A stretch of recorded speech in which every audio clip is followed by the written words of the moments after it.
Learning to read is loving to read, according to the First Lady of New York City, Joyce Dinkins. We think that a lot of youngsters have been encouraged to learn to read.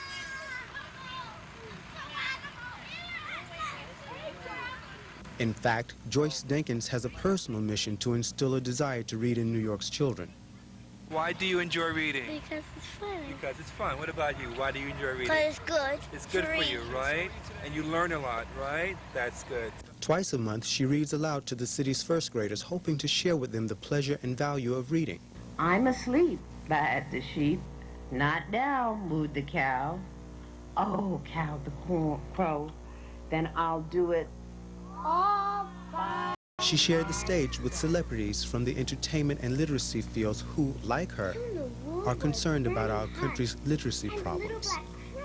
Everybody, here we go, and Guantanamera, Guajira, Guajira, Guantanamera. Now the long one, here we go.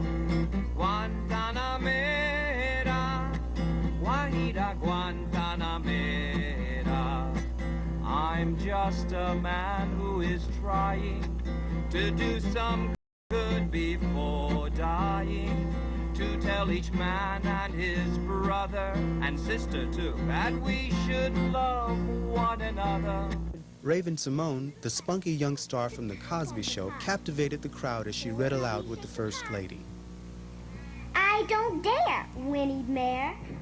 Guantanamera, Guajira, Guajira, Guantanamera. I am ready. Okay, great. Do you enjoy reading?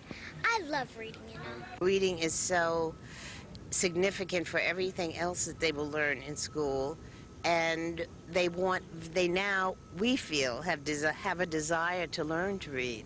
The 2-year-old program called Reading is Recreation is now being expanded to include first and second graders from 12 elementary schools with low reading scores.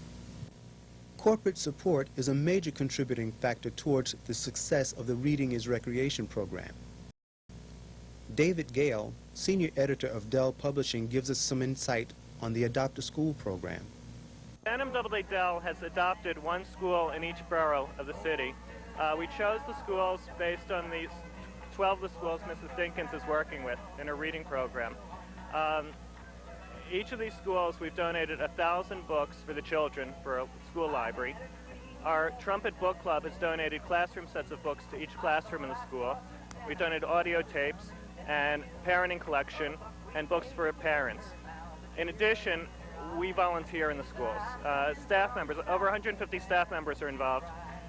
In the Manhattan school, which I'm involved in, we go in weekly in teams and read to the children in first grade. In the Brooklyn school, they needed more basic help. They needed their library painted and cleaned, and that's what they do on weekends. People go in there and clean up the library. We're helping the other schools with cataloging, weeding the collection, whatever they need. We're sending in authors for author visits, and we take the kids on class trips if they don't have enough parents to help out. We're doing tutoring in some of the schools. Whatever the school needs, we're willing to provide for them. One way to achieve these results is to combine reading with entertainment. New York's urban park rangers led the children in fun and games. Another way to add adventure to reading for children is to bring storybook characters out of the pages and into their lives. See Spot run. See Spot dance. See Spot love.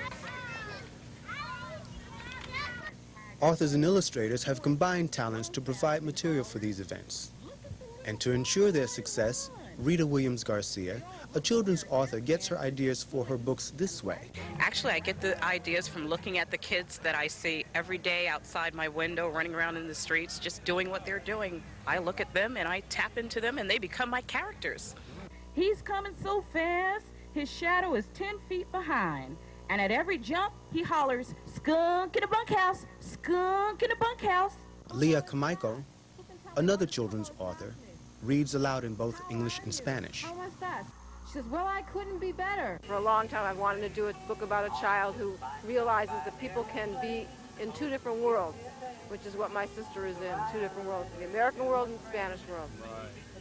June Otani, an illustrator, describes her role in the creation of children's books. I just do the illustrations, and it's my job to think of the pictures. I see. So I try to make it as exciting as I can. Okay, we're gonna have a lion's body next.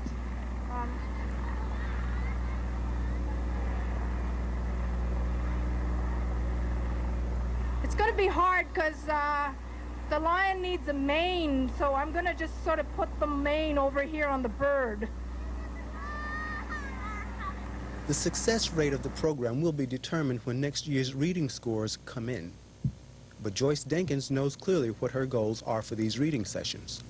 I hope to achieve good readers in the New York public school system, and I think that we will. The hoped-for result is to encourage children and parents to want to read aloud to each other. Reading aloud is very important, I think, because it gives you an opportunity to get close to the youngsters, to exchange ideas with them, and more importantly, you encourage them to learn to read. In her closing remarks, Mrs. Dinkins urged the children to continue to read and invited them to write her with their progress. Bye-bye, everybody. Learn to read. Yo soy un hombre sincero, de donde crece la palma. Yo soy un hombre sincero, de donde crece la palma. Antes de morir me quiero echar mis versos del alma. Everybody, here we go, and Guantanamera, Guajira.